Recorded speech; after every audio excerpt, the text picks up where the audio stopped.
आज के वीडियो में आपका एक बार फिर से स्वागत है। जो हम प्राकृतिक संसाधन जल के बारे में पढ़ रहे थे, यह उसके आगे का वीडियो है।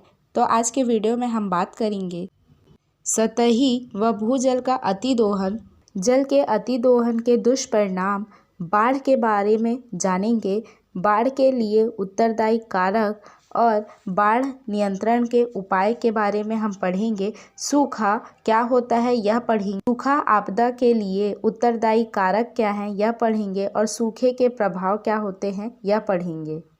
सूखा आपदा पर नियंत्रण यह भी पढ़ेंगे। तो चलिए हम वीडियो को स्टार्ट करते हैं। 6वें नंबर पर यहाँ दिया गया है निम्न दर।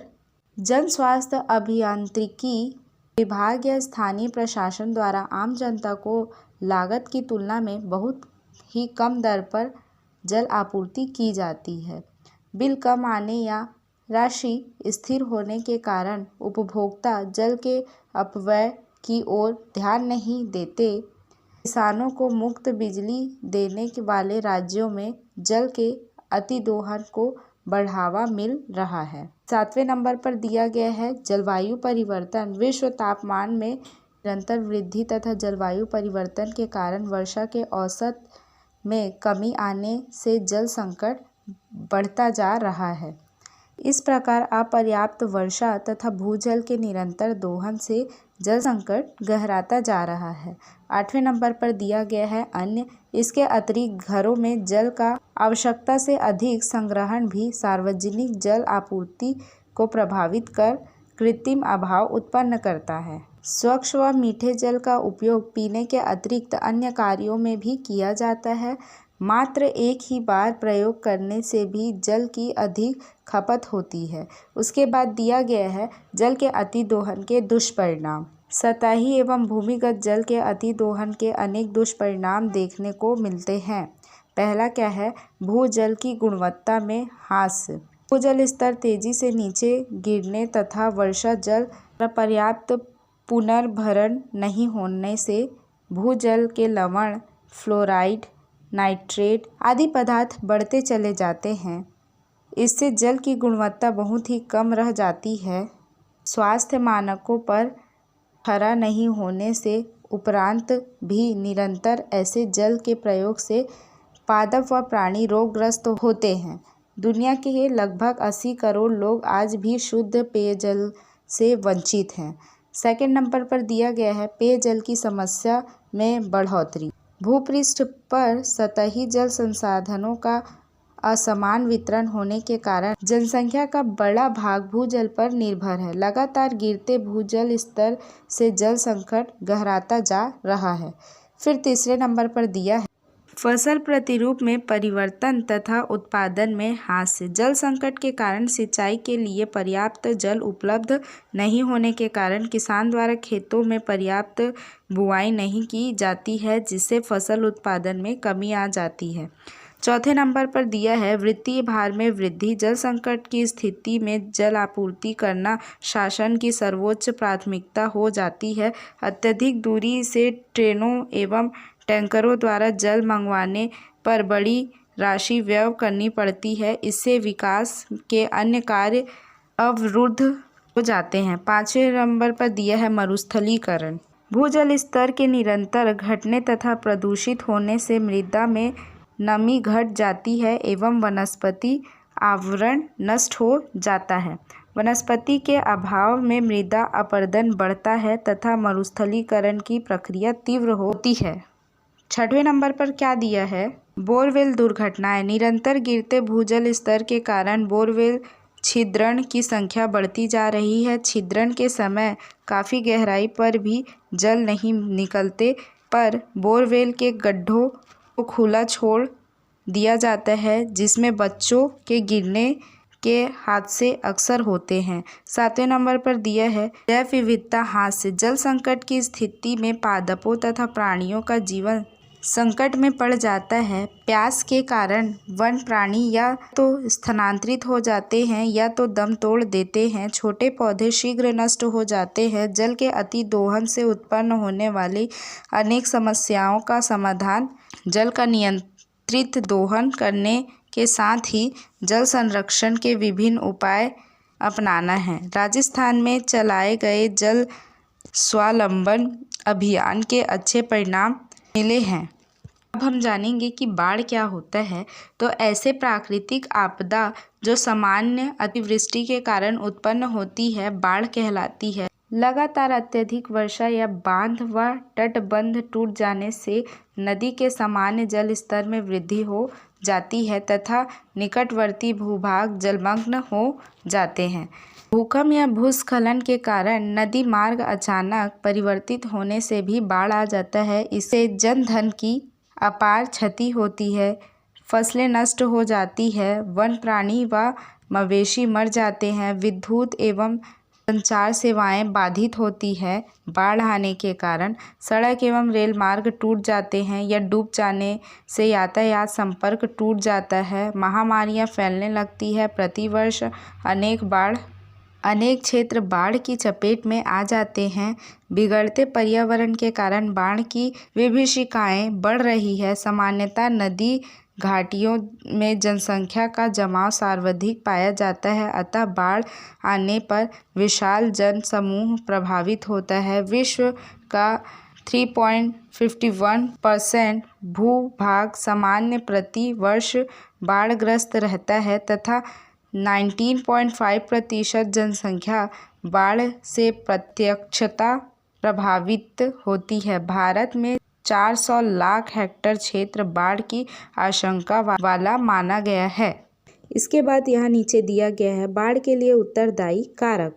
बाढ़ों की उत्पत्ति प्रकृति एवं मानवीय दोनों ही कारणों से होती है। सामान्यतः बाढ़ आपदा के लिए निम्न कारक उत्तरदायी हैं। पहला, लंबी अवधि तक मूसलाधार वर्षा अथवा बादल फटने से बाढ़ आ जाती है। मुंबई में 2005 में 24 घंटे में 944 मिलीमीटर वर्षा होने से भयंकर बाढ़ आई थी। उत्तराखंड में 2013 में बादल फटने से आई बाढ़ में लगभग 6000 व्यक्ति कवलित हुए थे। दूसरा है, पर्वतीय क्षेत्र में भूस्खलन एवं हिमस्खलन से बाढ़ आ जाती है। 2021 में उत्तराखंड में नंदा देवी ग्लेशियर टूटने से अचानक आई बाढ़ में जनहानि की तपोवन बिजली प्रोजेक्ट आदि ऋषि गंगा प्रोजेक्ट पूर्णतः तबाह हो गया था। तीसरे नंबर पर दिया है जल ग्रहण क्षेत्र में वन विनाश से वर्षा जल क्षेत्र तेज गति से बहता है व भूमि का अधिक कटाव करता है। बढ़ते गाद एवं मलबे से नदी का पाट भर जाता है तथा सतह ऊपर उठ जाती है। ऐसी स्थिति में सामान्यतः वर्षा होने पर भी नदी जल बाढ़ का रूप ले लेता है। चौथा है, वर्षा काल में बांधों में क्षमता से अधिक जल आने पर उन्हें टूटने से बचाने के लिए कई दरवाजे खोल दिए जाते हैं। इससे निचली क्षेत्रों में अचानक बाढ़ आ जाती है। अधिक भूक्षरण व मलबे के जमाव से अधिकांश बांधों के भराव क्षमता दिनों दिन घटती जा रही है। पांचवा दिया है, समुद्री तूफान व चक्रवात से उत्पन्न बाढ़ तटवर्ती भागों में व्यापक विनाश करती है। इनसे तटीय भागों में 25 से 30 किलोमीटर भीतर तक का भूमि जलमग्न हो जाता है। छठवां है, भूकंप के कारण भी नदियों के मार्ग में परिवर्तन, जलाशयों के टूट जाने से बाढ़ आ जाती है। सातवां है, पर्वतीय भागों में वनों की कटाई, सड़क निर्माण व अनियंत्रित खनन से पहाड़ों की भूमि अस्थिर हो जाती है तथा वर्षा के समय जल बहाव के साथ नीचे खिसकने लगता है। इस प्रकार भूस्खलन में अवरुद्ध नदी बाढ़ का कारण बनती है। आठवां है, मरुस्थलीय भागों में जल निकास के सामान्य मार्ग बहुत कम या अवरुद्ध होने से जब कभी भी वर्षा होती है तो बाढ़ का रूप ले लेती है। नौवां है, मैदान के अपेक्षाकृत निम्न भागों में खेती करने, नदी नालों के मार्ग में नियंत्रण कार्य व बस्तियों के निर्माण के समय धरातल के सामान्य ढाल की उपेक्षा करने जैसे कई मानवीय कारण सम्मिलित रूप से बाढ़ को जन्म देते हैं।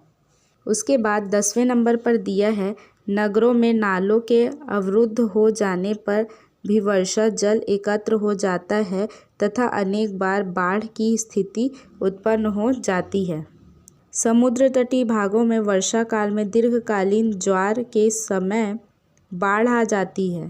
4वें नंबर पर दिया है बांधों के बहुत पुराने होने पर विशाल जल राशि को धारण करने की क्षमता कम हो जाती है। बाढ़ बांधों के अचानक टूट जाने से निम्न भागों में बाढ़ आ जाती है। बाढ़ के नियंत्रण के उपाय यहाँ पर दिए गए हैं। प्रतिवर्ष बाढ़ के कारण अपार जनधन की क्षति के साथ मृदा अपरदन की दर बढ़ती है तथा बंजर भूमि का विस्तार होता है। हमारे देश में बिहार, उत्तर प्रदेश, पश्चिम बंगाल आदि बाढ़ से सर्वाधिक प्रभावित रहते हैं। ब्रह्मपुत्र, घाघर, कोस, सोन व दामोदर आदि नदियां अपनी भीषण बाढ़ के लिए जानी जाती है। तो यह इम्पॉर्टेंट है, तो इन चीज़ों को आप छोटी छोटी चीज़ों को ध्यान में रखें। इसके बाद क्या लिखा है, बाढ़ के प्रकोप पर नियंत्रण हेतु निम्न उपाय किए जा सकते हैं। तो पहला है मृदा अपरदन व जल की तीव्र प्रवाह पर नियंत्रण हेतु नदी जलग्रहण क्षेत्रों में वन विनाश को रोकने तथा पुनः वृक्षारोपण करना। ठीक है।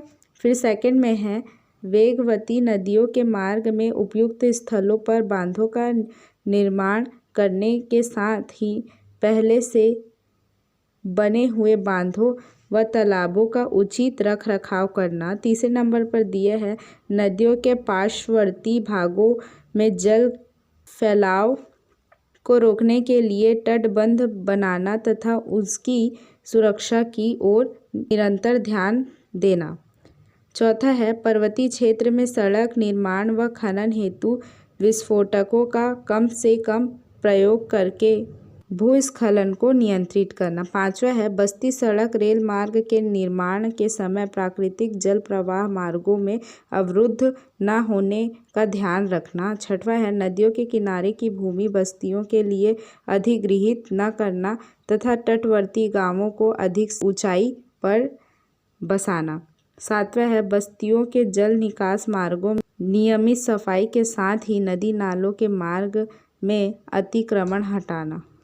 आठवां है पर्वतीय क्षेत्रों में विशाल बांधों के निर्माण, खनन व सड़क निर्माण के नियंत्रण कर संवेदनशील पारिस्थितिक तंत्र को बचाने की आवश्यकता है। इसके साथ ही ग्लेशियर व हिम झीलों पर नियमित निगरानी रखने से आपदा की पूर्व जानकारी संभव हो सकती है। 90वें नंबर पर दिया है बाढ़ की दिशा परिवर्तन प्रणाली विकसित करना, जिसके अंतर्गत बाढ़ के समय एकत्रित जल राशि को निम्न भूमियों या कृत्रिम ढंगों से निर्मित नालों में मोड़ दिया जाता है। 10वां है राष्ट्रीय स्तर पर नदियों को जोड़ने की महित योजना का शीघ्र कार्य करना। फिर उसके बाद है केंद्रीय जल आयोग देश भर में फैली 21 शाखाओं के मध्य से बाढ़ संबंधित पूर्वानुमान की सूचना देता है। ऐसी शाखाओं का अधिक विस्तार करने के साथ ही जन सामान्य को त्वरित सूचना हेतु चेतावनी प्रणाली को सुदृढ़ बनाना। कई नदियों पर ऑटोमेटेड वाटर लेवल रिकॉर्डर लगाने से सैटेलाइट से कंट्रोल रूम को सटीक डाटा मिलते रहेंगे ताकि वर्षा काल में नदियों में जल प्रवाह व बांध में भराव की सूचना तत्काल मिल सके। फिर उसके बाद है नीचे सूखा। सूखा क्या होता है यह हम जानेंगे। सूखा एवं अकाल की प्रकृति आपदा। भारतीय मौसम विभाग के अनुसार किसी भी क्षेत्र में होने वाली सामान्य वर्षा में 25% से 50% की कमी होने पर सूखे की स्थिति मानी जाती है। जब सामान्य वर्षा में 50% से भी अधिक कमी आए तथा किसी क्षेत्र में निरंतर 2 वर्ष तक सूखे की स्थिति बनी रहे तो उसे गंभीर सूखा या अकाल कहते हैं। इससे भूखमरी व बेरोजगारी बढ़ती है। किसी भी क्षेत्र में वर्षा दर सूखे की पुनरावृत्ति होने पर इसकी भयावहता बढ़ जाती है। अनाज, चारे व पानी की एक साथ कमी होने पर अकाल को त्रिकाल की संज्ञा दी जाती है। तो त्रिकाल किसे कहा जाता है, यह आप समझ गए होंगे। सूखा व अकाल पड़ने पर बड़ी संख्या में लोग पशुधन के साथ पलायन करते हैं। इससे अर्थव्यवस्था कमजोर होती है। उत्तरी अफ्रीका का साहेल प्रदेश प्रायः सूखे की चपेट में आता रहता है। राजस्थान सूखे से सर्वाधिक प्रभावित होने वाला राज्य है। पश्चिमी उत्तर प्रदेश, सौराष्ट्र, कच्छ, तेलंगाना आदि क्षेत्र भी सूखे की चपेट में आते रहते हैं। सूखा आपदा के लिए उत्तरदायी कारक पढ़ेंगे हम इसके बारे में। सूखे का प्रमुख कारण जलवायु दशाओं का प्रतिकूल होना। कुछ सीमा तक इस स्थिति के लिए मानवीय क्रियाकलाप भी उत्तरदायी है, जिसमें प्रमुख निम्न कारण है। पहला है वनों की अत्यधिक कटाई के कारण वर्षा का औसत घटना तथा भू जल स्रोतों व प्राकृतिक जल धाराओं का सूखना। दूसरा है सतही जल के प्रबंधन के अभाव में वर्षा जल का अधिकांश भाग व्यर्थ बह जाना। तीसरा है जल संग्रहण में परंपरागत तरीके की उपेक्षा करना। सूखे के प्रभाव को हम समझेंगे। मानसून जलवायु प्रधान देशों के समय पर एवं पर्याप्त मात्रा में वर्षा खुशहाली लगती है और अनियमित एवं अपर्याप्त वर्षा प्रगति पर प्रतिकूल प्रभाव पड़ता है। सूखे के प्रमुख दुष्प्रभाव निम्न हैं। पहला है अर्थव्यवस्था पर प्रभाव। भारत जैसे कृषि प्रधान देश में अर्थव्यवस्था का आधार भरपूर कृषि उत्पादन है, जो कि अच्छे मानसून पर निर्भर है। इससे अर्थव्यवस्था के सभी खंड जैसे उद्योग, परिवहन, ऊर्जा इत्यादि प्रतिकूल प्रभाव पड़ता है। दूसरे नंबर पर है कृषि उत्पादन में हास्य। सूखे की स्थिति में खरीफ और रबी फसल दोनों ही फसलों का रकबा बहुत कम हो जाता है। बोई गई फसलें भी नष्ट हो जाती है। परिणाम स्वरूप खाद्यान्न तिलहन का उत्पादन बहुत कम होता है और जो महंगाई क्या है दिनों दिन बढ़ती जाती है। फिर उसके बाद तीसरे नंबर पर है बेरोजगारी और भूखमरी। भारत की लगभग 2/3 श्रम शक्ति अपनी आजीविका के लिए कृषि पर ही निर्भर है। सूखे की स्थिति में छोटे किसान व खेतीहर मजदूर बेरोजगारी व एवं भूखमरी के शिकार हो जाते हैं। फिर उसके बाद चौथे नंबर पर दिया है विकास कार्यों पर प्रभाव।